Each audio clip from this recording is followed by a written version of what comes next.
Good morning students. आज हम पढ़ेंगे मानव भूगोल के क्षेत्र व उसके उपक्षेत्र। देखिए, मानव भूगोल जो है उसके क्षेत्र यही है कि भाई हम किन किन क्षेत्रों का अध्ययन मानव भूगोल के अंतर्गत करते हैं और इन क्षेत्रों के फिर ये उपक्षेत्र हो जाते हैं। देखिए, सबसे पहले है सामाजिक भूगोल सामाजिक भूगोल जो है वो एक क्षेत्र है मानव भूगोल का, और ये जो है इसके आगे ये इसके उपक्षेत्र हैं।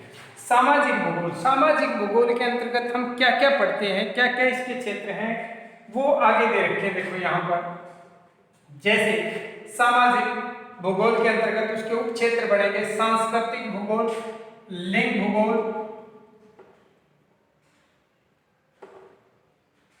ऐतिहासिक भूगोल आदि इसके क्षेत्र हैं। सांस्कृतिक भूगोल का देखो, सामाजिक भूगोल हम समाज के बारे में जानकारी लेंगे इसमें सामाजिक भूगोल में, और उसके फिर सामाजिक भूगोल के उपक्षेत्र बनेंगे सांस्कृतिक भूगोल। अब सांस्कृतिक शब्द क्या है इसको समझिए। संस्कृति, आपने सुना होगा कि फलां जगह पर प्रोग्राम हुआ, सांस्कृतिक कार्यक्रम आयोजित किए गए। संस्कृति है क्या? संस्कृति से बना है सांस्कृतिक। संस्कृति का मतलब है हमारे समाज का रहना सहना, खाना पीना, उठना बैठना, कार्य विधियां, वो सभी चीजें, वेशभूषा, बोलचाल, सब चीजें संस्कृति के अंतर्गत आती हैं, और इन सब चीजों का संयुक्त मिश्रण जो वो संस्कृति कहलाता है। तो सांस्कृतिक भूगोल समाज में किस प्रकार लोग अपना जीवन जीते हैं, कैसे कपड़े पहनते हैं, किस प्रकार का खाना खाते हैं, किस प्रकार की गतिविधियां वो करते हैं, सभी चीजें सांस्कृतिक भूगोल के अंतर्गत हम पढ़ते हैं। सामाजिक भूगोल का ये एक उपक्षेत्र है, मतलब एक शाखा, इसका एक भाग। अगला है इसी का उपक्षेत्र लिंग भूगोल। लिंग से हम ये समझते हैं कि सेक्स क्या है, स्त्रियां कितनी हैं, पुरुष कितने हैं, उस समाज में कितनी स्त्रियां, कितने पुरुष। जैसे हम लिंग अनुपात को पढ़ेंगे आगे चल के हमारे विषय में, जनसंख्या के जो सामाजिक लोग जो जहाँ रहते हैं जिस समाज में, उसमें स्त्रियां कितनी हैं, पुरुष कितने हैं, किस प्रकार से उनका जीवन चलता है, उनके कार्य प्रणालियां क्या क्या हैं, वो सब चीजें हम लिंग भूगोल के अंतर्गत पढ़ते हैं, जो कि एक उपक्षेत्र है सामाजिक भूगोल का। फिर है ऐतिहासिक भूगोल। इसमें हम समाज की ऐतिहासिक गतिविधियां, पहले हमारा समाज कैसे था, पहले राजतंत्र था, कभी तानाशाही तंत्र हुआ, आज लोकतंत्र है, ये सारी गतिविधियां सामाजिक हैं और हम इसको ऐतिहासिक भूगोल के रूप में पढ़ते हैं। अगला जो है हमारा वो है आर्थिक भूगोल। आर्थिक भूगोल जो है उसके क्षेत्र देखिए, आर्थिक भूगोल के अंतर्गत क्या क्या आता है, हमारी आर्थिक गतिविधियां, इसका जो क्षेत्र है आर्थिक भूगोल का, उसमें आर्थिक गतिविधियां आ जाएंगी। आर्थिक गतिविधियां,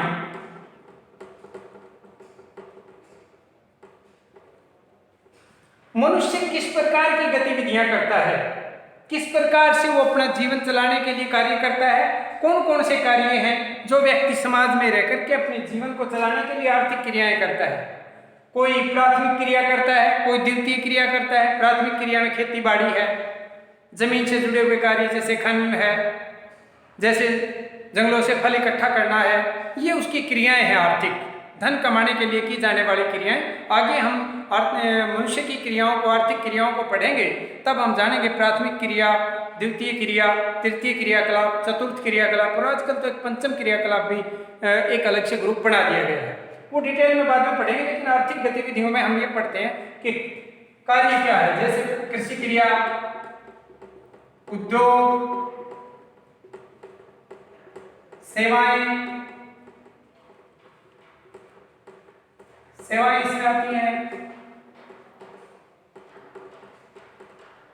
तो ये गतिविधियां हम पढ़ते हैं इसमें आर्थिक गतिविधियों में। आर्थिक जो हमारा भूगोल है उसके अंतर्गत आर्थिक भूगोल जो है वो भूगोल का एक, मानव भूगोल का एक क्षेत्र है, और उसके उपक्षेत्र में हम आर्थिक गतिविधियों को पढ़ते हैं। उन आर्थिक गतिविधियां उनको बोलते हैं जो धन कमाने के लिए मनुष्य जो क्रिया करता है वो आर्थिक गतिविधि कहलाती है। कृषि उसकी एक क्रिया है, आर्थिक गतिविधि है, इससे वो धन कमाता है। उद्योग एक आर्थिक गतिविधि है, उसकी आर्थिक क्रिया है जिससे वो धन कमाता है।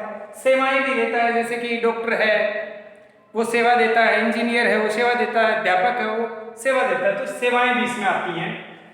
अगला जो है हमारा मानव भूगोल का क्षेत्र वो है नगरीय भूगोल। नगरीय भूगोल जो है उसके क्षेत्र क्या है, नगरीय अध्ययन और नियोजन। नगरीय अध्ययन, देखिए अध्ययन का मतलब क्या है, नगरीय का क्या है, नगरीय का मतलब है नगर। नगर जो है हमारे जो नगर किसे कहते हैं, गांव किसे कहते हैं, कस्बा किसे कहते हैं, महानगर किसे कहते हैं, तो ये चीजें हम आगे चल के मानव बस्तियों में हम जानेंगे विस्तार से। लेकिन यहाँ पर हम थोड़ा सा नगरीय के बारे में कि नगरीय भूगोल के अंतर्गत हम क्या पढ़ते हैं। देखिए नगरीय अध्ययन के अंतर्गत हम नगरों का अध्ययन करते हैं, वे नगर कैसे होते हैं, नगरों की रूपरेखा कैसी है, नगर किस प्रकार से व्यवस्थित हुए, नगरों की कार्य प्रणालियां क्या हैं, नगर जो है वो जीवन के लिए कौन कौन सी गतिविधियां उनके अंदर की जाती हैं, वो सारी नगरीय अध्ययन के अंतर्गत। और नियोजन व्यवस्था कैसे होती है नगरों की, जैसे गांव में तो ग्राम पंचायत व्यवस्था करती है गांव की गतिविधियों को चलाने के लिए, वहाँ नगर निगम होते हैं, कैंटोनमेंट बोर्ड होते हैं, वो अलग अलग नियोजन करते हैं बस्तियों, ग्रामीण नगरीय बस्तियों का।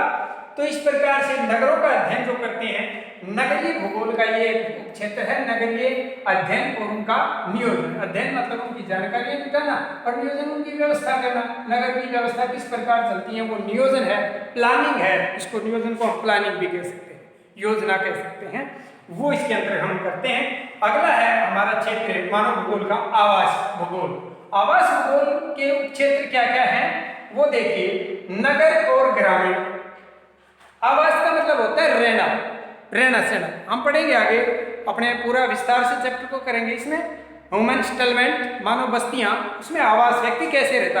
आवास का मतलब हमारा घर, जहां हम रहते हैं, रहने का स्थल, रहने का स्थल उसको आवास बोलते हैं, ठीक है। रहने का जो स्थल होता है उसको हम क्या बोलेंगे, आवास कहेंगे।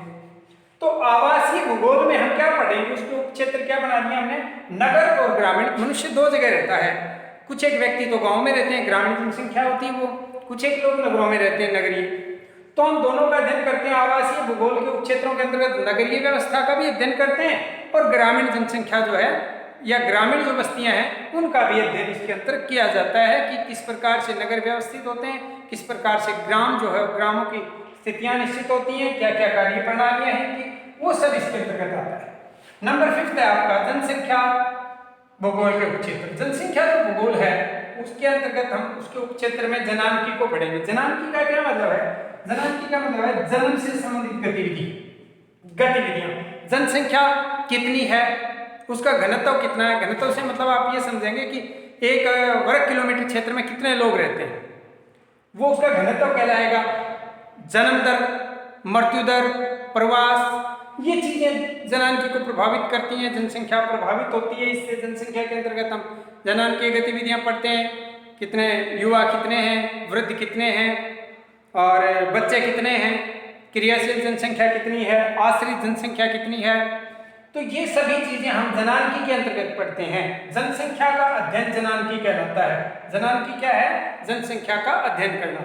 तो जनसंख्या भूगोल में हम जनसंख्या की ग्रोथ कितनी है, जनसंख्या किन किन स्थानों पर अधिक विस्तृत है, किन क्षेत्रों में जनसंख्या कम रहती है, क्यों रहती है, अधिक रहने के क्या कारण हैं, कम रहने के क्या कारण हैं, जनसंख्या की ग्रोथ कहाँ ज़्यादा है, कहाँ कम है, वो सारी परिस्थितियां जनसंख्या भूगोल के जनांकी उप क्षेत्र के अंतर्गत हम अध्ययन करते हैं।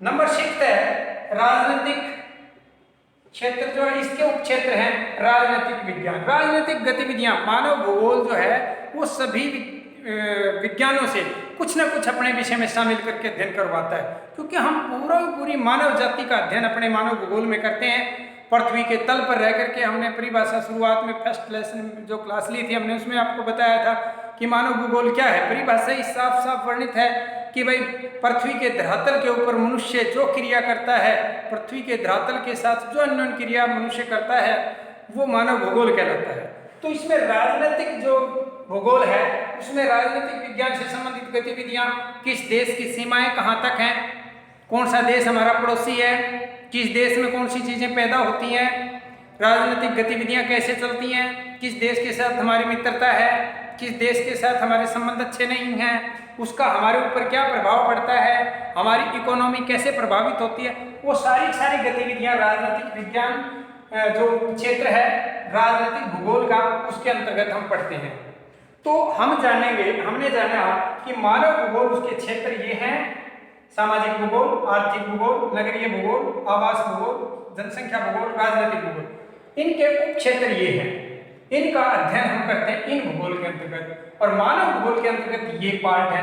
तो ये चीजें आपने जान ली हैं, इसके क्षेत्र क्या हैं और मानव भूगोल के उप क्षेत्र क्या क्या हैं। अब हम जानेंगे मानव का प्राकृतिकरण और प्रकृति का मानवीकरण। तो है, कई बार पूछ लेता है प्रश्न, जानेंगे हम मानव का प्राकृतिकरण।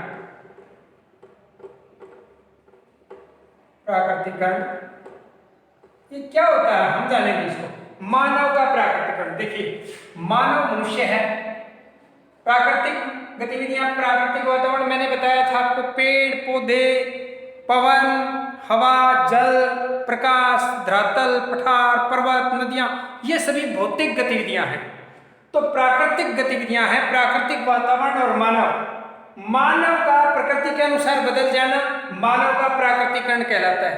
जैसे अपने लेसन में आप पढ़ेंगे, आपने बुक खरीदी होगी और उसमें लेसन को आप जब विस्तार से पढ़ेंगे, ये आप जान पाएंगे कि बेंदा नामक एक व्यक्ति मध्य प्रदेश के जंगलों में रहता है और वो जब भी उन जंगलों में घूमता है तो प्रकृति का इतना आदर करता है, प्रकृति ही उसकी सब कुछ है, प्रकृति जंगल को अपना सब कुछ मानता है। वो जब नदी से जल उठाता है तो वो पानी पीने से पहले अनुमति मांगता है कि हे नदी देवी, मुझे आशीर्वाद दो, मेरे जीवन को ऐसे ही चलाते रहना, मैं तुम्हारा पानी ग्रहण करता हूँ।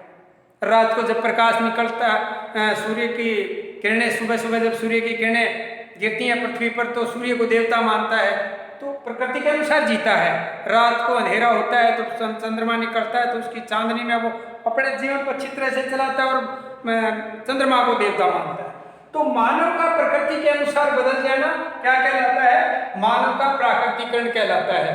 प्रश्न पूछेगा मानव का प्राकृतिकरण किसे कहते हैं? आप कहेंगे कि मानव का प्रकृति के अनुसार ढल जाना या बदल जाना ही मानव का प्राकृतिकरण है।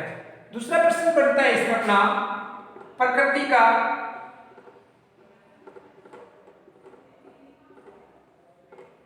मानवीकरण।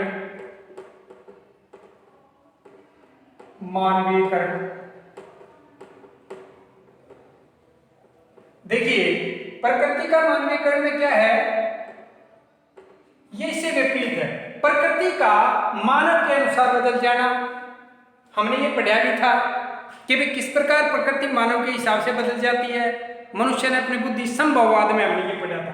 ऊपर वाला जो है ये हमें बताता है प्राकृतिक निश्चयवाद, और नीचे वाला जो है ये हमें बताता है कि संभववाद। संभववाद में यही था कि प्रकृति मानव के अनुसार बदल जाती है। तो प्रकृति का मानव के अनुसार बदलना प्रकृति का मानवीकरण कहलाता है। कैसे बदलती है प्रकृति मानव के अनुसार? जैसे गर्मी बहुत है, हमने बताया था आपको, हमने जो है एसी बना लिए हैं, पंखे बना लिए हैं, कूलर बना लिए हैं, उनकी वजह से प्रकृति क्या करती है? बदल जाती है। गर्मी है बहुत ज्यादा लेकिन फिर भी हमें ठंड महसूस होती है। ये प्रकृति का मानव के हिसाब से बदल जाना है। इसके अलावा जैसे हमने उदाहरण दिया था कि बहुत बड़ी बड़ी नदियां हैं, उन नदियों को पार करने के लिए हमने बहुत बड़े बड़े पुल बना लिए हैं।